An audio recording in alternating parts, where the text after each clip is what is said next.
नमस्कार, welcome to study IQ. मैं हूं प्रशांत धवन। नाउ यहाँ पे आप लोग बिल्कुल ठीक पढ़ रहे हो। भारतीय सेना इजराइल में यह आज के समय बहुत ही बड़ी न्यूज़ बनी है कि इंडियन आर्मी ने एयरलिफ्ट करके एक जवान की जान बचाई है फ्रॉम इजराइल। यहाँ पर आप देख पाओगे मिसाइल रॉकेट हमलों के बीच इंडियन आर्मी का ऑपरेशन, इजराइल से घायल जवान को किया रेस्क्यू। और इस पर आप देखोगे बहुत सारे आर्टिकल्स पब्लिश हो रहे हैं, बहुत सारी रिपोर्ट सामने आ रही है।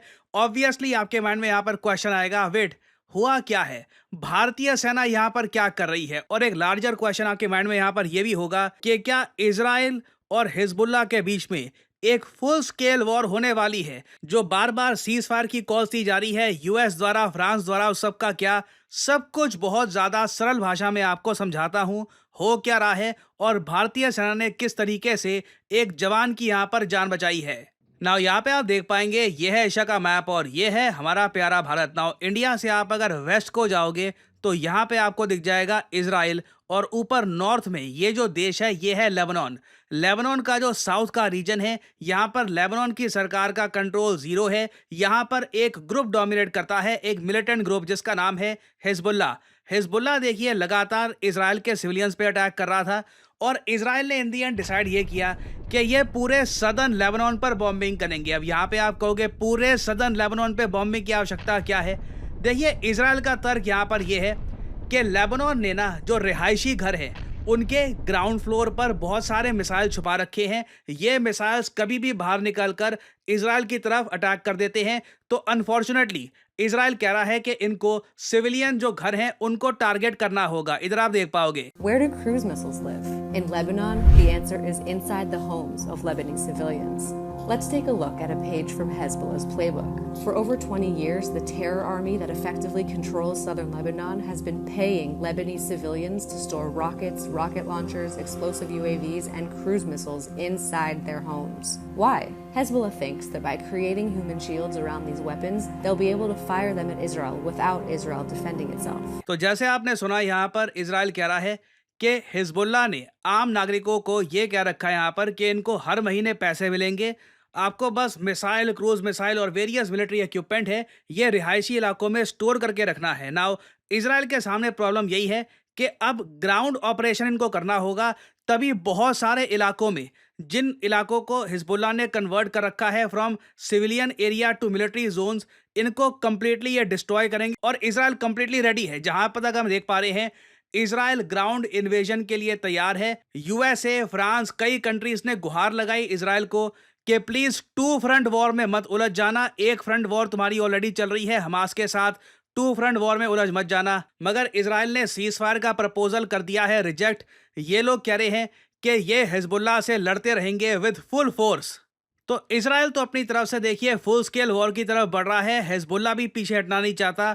इस बीच ना आप अगर मुझसे पूछे, मेरे लिए सबसे बड़ा कंसर्न था कि यूनाइटेड नेशन सोल्जर्स का क्या, क्योंकि बहुत सारे यूएन सोल्जर्स जो डिप्लॉयड हैं इस एरिया में ये भारत को बिलोंग करते हैं। जी हाँ, भारत के बहुत सारे सोल्जर्स हैं, समझाऊंगा आपको अभी इनकी हिस्ट्री क्या है। मगर अभी के लिए ये जान लो, मोस्ट रिसेंटली क्या हुआ कि ये जो इलाका यहाँ पे आप देख रहे हो, वैसे इंटरनेशनल बॉर्डर के हिसाब से ये इलाका गोलन हाइट्स जो है ये बिलोंग करता है सीरिया को। यूएन भी मानता है कि ये बिलोंग करता है सीरिया को, मगर इजराइल ने ये एरिया कब्जा रखा है। नाउ यहाँ पर ना यूएन की फोर्सेस भी डिप्लॉयड। अब हिजबुल्लाह आज के समय अंधे मिसाइल बरसा रहा है नॉर्दर्न इजराइल पर, क्योंकि इनको पता नहीं किस तरीके से आयरन डोम को चकमा देना है, किस तरीके से इजराइल को डैमेज करे। तो काफी बार हिजबुल्लाह रैंडमली रॉकेट्स बरसा देता है। तो मोस्ट प्रॉब्ली यहाँ पर क्या हुआ होगा, हिजबुल्लाह का एक रॉकेट गिरा और यूएन के एक सोल्जर जो भारतीय थे ये बुरी तरीके से इंजर हो गए। नाउ इन्हें बचाने का एक तरीका था कि इनको एक सुपर स्पेशलिटी हॉस्पिटल में ले जाया जाए, और इंडियन मिलिट्री ने यहाँ पर डिसीजन ये लिया कि हम एयरलिफ्ट करेंगे। पहले इस सोल्जर को हम एक एयर एम्बुलेंस से गोलन हाइट से लेकर जाएंगे तेल अवीव में। तेल अवीव शहर है इजराइल का। उसके बाद तेल अवीव से ऑल द वे एक सिंगल फ्लाइट में इस सोल्जर को हम लेके जाएंगे गुजरात में। फिर गुजरात से all the way new Delhi में, जहां पर आपको state of the art military hospital मिलेगा, वहां पर इस सोल्जर का प्रॉपरली इलाज किया जाएगा। ये सारा प्रबंध इंडिया ने किया है, एंश्योर किया है कि चाहे एक इंडियन सोल्जर यूएन के अंडर भी काम क्यों ना कर रहा हो, उसकी जान को कल को खतरा आएगा, India will do whatever to save our soldiers. और यहाँ पे आपका वैसे एक सवाल आना चाहिए कि इंडियन सोल्जर को ही क्यों टारगेट किया गया? ये बहुत ही इंपॉर्टेंट सवाल है। एक्चुअली आप थोड़ी सी हिस्ट्री जानोगे ना, तब ये सवाल आपको और भी ज़्यादा इंटरेस्टिंग लगने लगेगा और actually you will start worrying as well. हम पहले जाते हैं 1978 में। इंटरेस्टिंग साल था। इसराइल देखिए इस साल तंग आ चुका था। लगातार लेबनान के साउथ से अटैक हो रहे थे इसराइल में। जी हाँ, सेम केस जो आज के समय हो रहा है। लगातार इसराइल पे अटैक्स होते रहे। इसराइल ने तंग आकर एक ऑपरेशन लॉन्च किया था उस वक्त, ऑपरेशन लिटानी के नाम से। और उस ऑपरेशन के अंडर इसराइल की मिलिट्री ने लेबनान के साउथ का बहुत सारा हिस्सा कब्जा लिया। यूनाइटेड नेशंस बीच में आया। यूएन ने कहा कि इसराइल शांत हो जाओ, आप लोग पीछे हो जाइए, और इंश्योर करने के लिए कि लेबनान में मिलिटेंसी ज़्यादा ना खड़ी हो जाए जो वापस इसराइल पे अटैक करे, एक बफर जोन बनाया गया। इसराइल लेबनान के बीच की जो बॉर्डर है ना, यहाँ पर यूएन के बहुत सारे जो सोल्जर्स हैं, जो पीस कीपिंग ट्रूप्स हैं, ये डिप्लॉय कर दिए गए। और इसी तरीके से शुरुआत होती है United Nations interim force in Lebanon की। ये इधर आप मैप देख पाओगे, ये जो सब इलाके हैं ना, अलग अलग इलाके हैं लेबनान और इसराइल की बॉर्डर के। ये ऊपर लेबनान, नीचे इसराइल। ये बीच का जो इलाका है, यहाँ पे आपको यूएन के पीस कीपर्स मिलेंगे। अब फोकस करना यहाँ पर, पीस कीपर्स यहाँ पर इंडोनेशिया के भी हैं, नेपाल के भी हैं, आयरलैंड के भी हैं।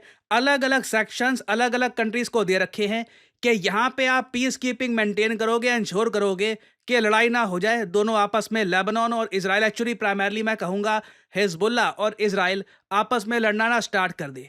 इंडिया को देखो कौन सा सेक्शन दिया है, गोलन हाइट्स, जो मैंने आपको बताई थी। यहाँ पर गोलन हाइट्स का ये वाला जो हिस्सा है ना, यहाँ पर 600 इंडियन सोल्जर्स डिप्लॉयड हैं। अब कितनी विचित्र बात है कि जब हिजबुल्ला ने अटैक किया भी, तो इधर यहाँ पे कोई मलेशिया का सोल्जर नहीं मरा, कोई यहाँ पे फ्रेंच सोल्जर या कोई नेपाली सोल्जर नहीं। सीधा इनका मिसाइल जाता है यहाँ पे एक इंडियन सोल्जर पे और उसको बुरी तरीके से घायल कर देता है। क्वेश्चन तो देखिए यहाँ पर रेज होंगे कि क्या स्पेसिफिकली इंडियन सोल्जर को टारगेट किया गया था। हालांकि इसके चांसेस कम ही हैं, क्योंकि इस पर्टिकुलर केस में ना ऐसा नहीं है कि इंडियन सोल्जर्स पूरी बॉर्डर पे बिखरे हुए हैं। जैसे मैंने आपको यहाँ पर दिखाया है, एक सर्टेन सेक्शन है गोलन हाइट्स का, उसकी जिम्मेदारी दी गई है इंडियन सोल्जर्स को। हिजबुल्ला को पता है इस सेक्शन में अगर लगातार ये मिसाइल्स बरसा देंगे तो पॉसिबिलिटी हाई है कि एक इंडियन सोल्जर घायल हो सकता है। But at the same time आप कह सकते हैं, देखिए हिजबुल्ला ने अंधे मिसाइल इसराइल के नॉर्दर्न एरिया में भी गिरे हैं। कोइंसिडेंस हो सकता है कि बाकी किसी कंट्री के जो सोल्जर है ये घायल नहीं हुए। अनफॉर्चुनेटली भारत के ही सोल्जर घायल हुए हैं। बट वी मेड श्योर कि हमारा जवान यहाँ पर वीर गति को प्राप्त ना हो जाए। We brought him back, airlift किया गया और उनकी जान बचाई गई। और वैसे मैं आपको बता दूं, इस पर्टिकुलर केस में जिम्मेदारी बनती थी यूएन की कि ये सारा तामझाम देखते, बट इंडिया स्टेप्ड अप। हमारा विदेश मंत्रालय, हमारी सेना, हमारी वायुसेना, सबने प्रॉपरली आपस में तालमेल बनाया और इंश्योर किया कि हमारा सोल्जर वापस इंडिया में आ पाए। इससे देखिए जो बाकी इंडिया के सोल्जर हैं जो यूएन के अंडर काम कर रहे हैं, उनका मनोबल बढ़ता है। कल को कुछ भी हो जाए, भारत सरकार हमारे पीछे खड़ी है, इंडियन आर्मी हमारे पीछे खड़ी है, इंडियन एयरफोर्स पीछे खड़ी है। अगर हमारे सर पे अभी यूएन की टोपी है, इसका यह मतलब नहीं है कि पीछे से इंडिया की बैकिंग हमको नहीं मिल रही। तो एक बहुत ज़्यादा अच्छी न्यूज़ है, पॉजिटिव न्यूज़ है। बाकी मैं यहाँ पे आप लोगों से पूछना चाहूँगा, आपके हिसाब से इंडियन सोल्जर को इंटेंशनली जानबूझकर टारगेट किया गया है या फिर आप मानते हैं कि ये सब एक एक्सीडेंट ही हुआ होगा? लिखिएगा इसके बारे में कमेंट सेक्शन में, मैं जानना चाहूंगा आपका ओपिनियन। और फाइनली यहाँ पे आपसे पूछूंगा एक सवाल।